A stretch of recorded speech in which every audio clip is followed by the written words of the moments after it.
cara aku matiin suara berisik di kepala. Cuma dalam 30 detik dan cuma modal satu pertanyaan dari Filosofi Teras. Jujur deh, pernah nggak sih kamu lagi mau tidur atau bahkan pas lagi santai sore, tapi otak kamu rasanya kayak radio rusak yang nggak bisa dimatiin? Isinya tuh skenario terburuk semua. Mulai dari gimana kalau nanti aku gagal? Harusnya tadi aku nggak ngomong gitu di depan dia. Sampai kenapa ya orang itu ngeliatin aku kayak gitu? Capek banget kan? Rasanya kayak kamu baru aja lari maraton. Padahal dari tadi, badan kamu cuma diem aja di atas kasur. Nah, aku mau kamu tahu satu hal. Masalahnya bukan karena otak kamu rusak. Atau kamu emang ditakdirkan jadi orang yang gampang baperan. Bukan itu. Masalah sebenarnya adalah karena kamu terlalu sering mencoba memperbaiki hal-hal yang sebenarnya ada di luar kendali kamu. Coba bayangin deh, overthinking itu kayak kamu lagi naik mobil.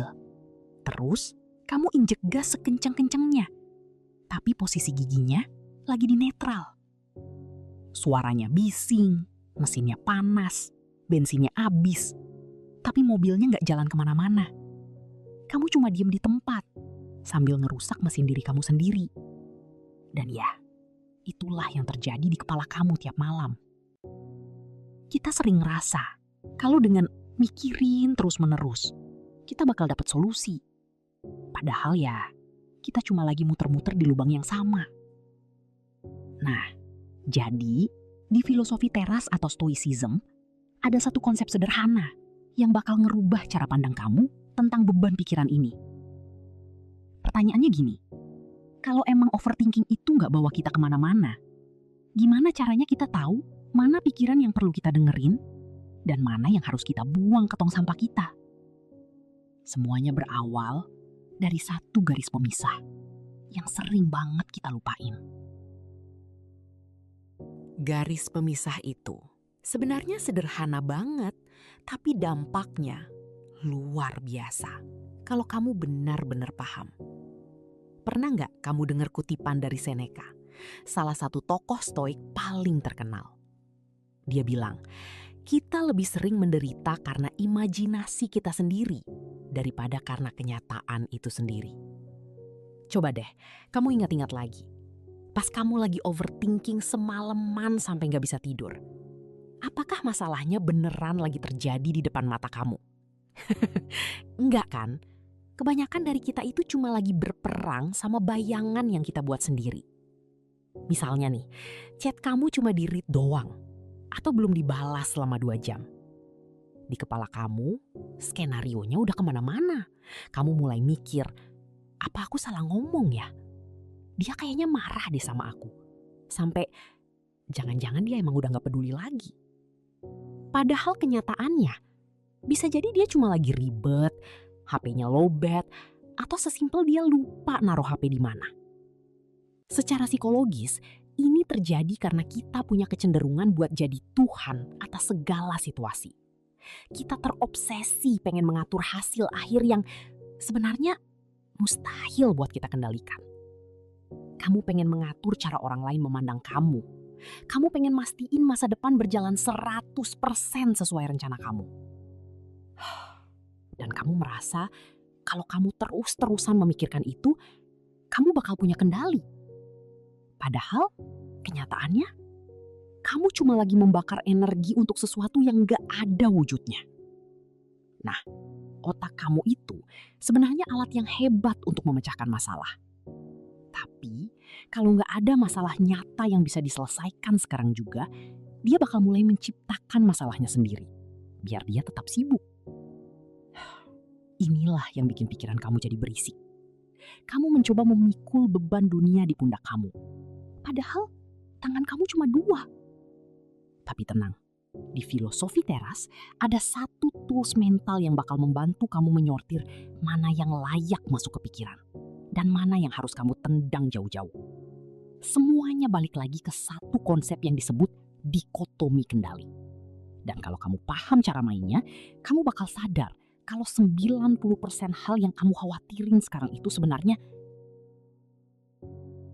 Sekarang, coba deh, kamu bayangin. Kamu itu kapten sebuah kapal kecil di tengah laut lepas. Tiba-tiba, cuaca buruk datang. Angin kenceng banget, ombaknya tinggi, dan langit tiba-tiba jadi gelap. Nah, di situasi ini, ada banyak hal yang terjadi di luar diri kamu kan? Ada arah angin, derasnya hujan, sampai besarnya ombak. Pertanyaannya, bisa nggak kamu perintahin anginnya buat berhenti? Bisa nggak kamu suruh ombaknya buat tenang sedikit aja? Jawabannya jelas, nggak bisa. Tapi ya, seringkali pas kita lagi overthinking, justru itulah yang kita lakukan. Kita sibuk teriak ke angin. Kita protes kenapa ombaknya gede banget. Kita stres mikirin kapan hujannya reda. Kita fokus ke hal-hal yang sama sekali nggak bisa kita atur. Jadi, inilah yang bikin otak kamu rasanya mau pecah. Kita membuang energi buat sesuatu yang mustahil kita kendalikan. Dalam filosofi teras, hal-hal kayak opini orang lain, nasib, masa lalu yang udah lewat, atau bahkan apa yang bakal terjadi besok, itu ibarat angin. Itu semua di luar kendali kamu. Kamu mau jungkir balik kayak gimana pun, angin bakal tetap bertiup semau dia. Terus, apa dong yang bisa kamu kendaliin? Ya, layar kapal kamu sendiri. Kamu punya kendali penuh buat narik tali layar, muterin kemudi, dan nentuin kemana arah kapal kamu bakal melaju di tengah badai itu. Layar ini adalah pikiran kamu, persepsi kamu, dan tindakan yang kamu ambil detik ini juga. Jadi gini, ketenangan itu bukan datang saat badainya berhenti, tapi saat kamu sadar kalau kamu nggak perlu ngatur anginnya. Kamu cuma perlu ngatur layarnya. Begitu kamu berhenti berusaha menggenggam apa yang gak bisa kamu pegang, beban di pundak kamu bakal langsung terasa jauh lebih ringan. Kamu bakal sadar, kalau selama ini kamu capek bukan karena masalahnya berat, tapi karena kamu maksa pengen ngatur hal-hal yang bukan urusan kamu. Tapi masalahnya gini, meskipun kita tahu kita harus fokus ke layar, kadang ombak di pikiran kita itu datangnya tiba-tiba dan gede banget. Sampai-sampai kita lupa gimana cara pegang kemudinya.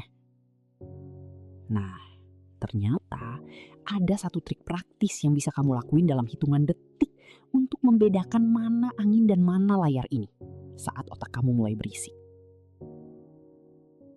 Gini caranya. Jadi, aku nyebut teknik ini framework 30 detik.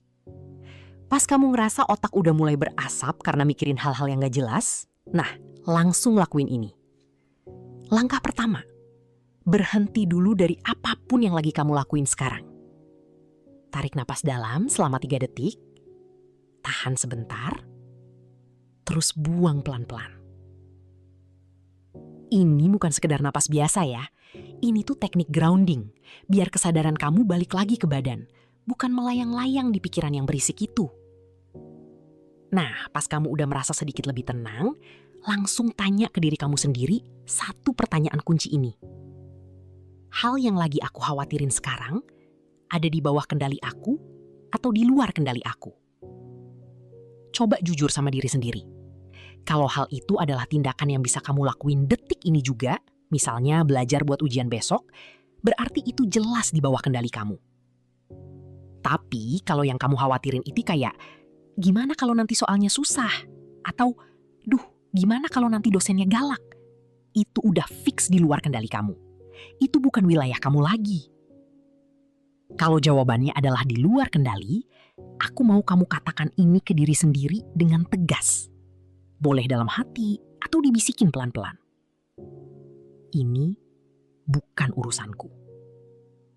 Rasain gimana beban di pundak kamu mendadak jadi lebih ringan pas kamu berani ngomong gitu. Kamu itu lagi kasih izin ke otak kamu buat berhenti mikirin sampah yang gak bisa kamu ubah. Tapi ingat, jangan berhenti di situ aja. Biar pikiran kamu gak balik lagi kumat, kamu harus langsung gerakin badan. Lakuin satu hal kecil banget yang ada di depan mata kamu sekarang juga. Sesimpel cuci muka, rapiin satu tumpukan buku di meja, atau sekedar minum air putih. Tujuannya apa? Biar fokus kamu pindah dari mikirin masalah ke ngelakuin aksi.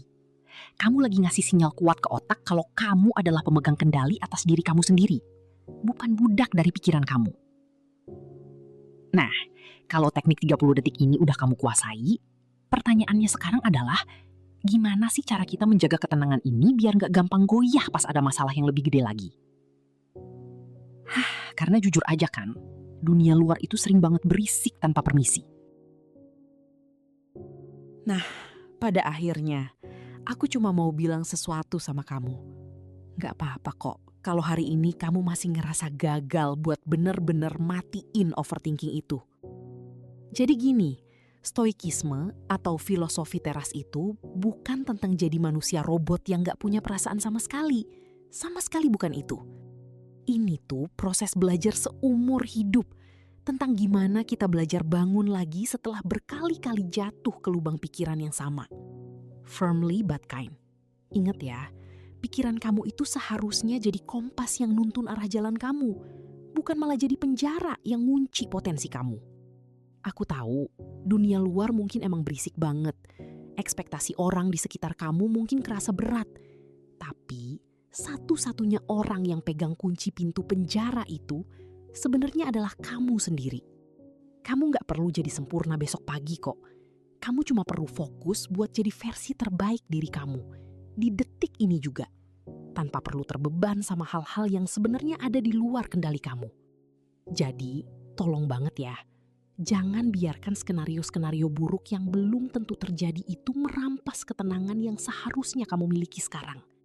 Coba deh, tarik nafas dalam-dalam, sadari kalau kamu ada di sini sekarang. Dan fokus aja ke aksi nyata yang bisa kamu lakuin. Nah, sebelum aku tutup, aku pengen kita saling support di sini. Coba deh, jujur sama diri sendiri. Share di kolom komentar. Satu hal apa sih yang paling sering bikin kamu overthinking akhir-akhir ini? Gak perlu malu ya, karena dengan nulis itu, kamu sebenarnya lagi belajar buat ngelepasin beban itu. Siapa tahu kan, cerita kamu bisa jadi penguat buat orang lain yang ngerasain hal yang sama. Kalau kamu merasa obrolan kita kali ini ngebantu kamu buat sedikit lebih tenang, aku bakal seneng banget kalau kamu mau klik tombol subscribe ke channel Gen Z dan share video ini ke orang tersayang yang mungkin lagi butuh pelukan lewat kata-kata ini. Makasih banyak ya udah dengerin aku sampai akhir. Aku bangga banget sama kamu yang mau terus belajar buat bertumbuh. Tetap tenang, tetap fokus, dan sampai ketemu di video berikutnya.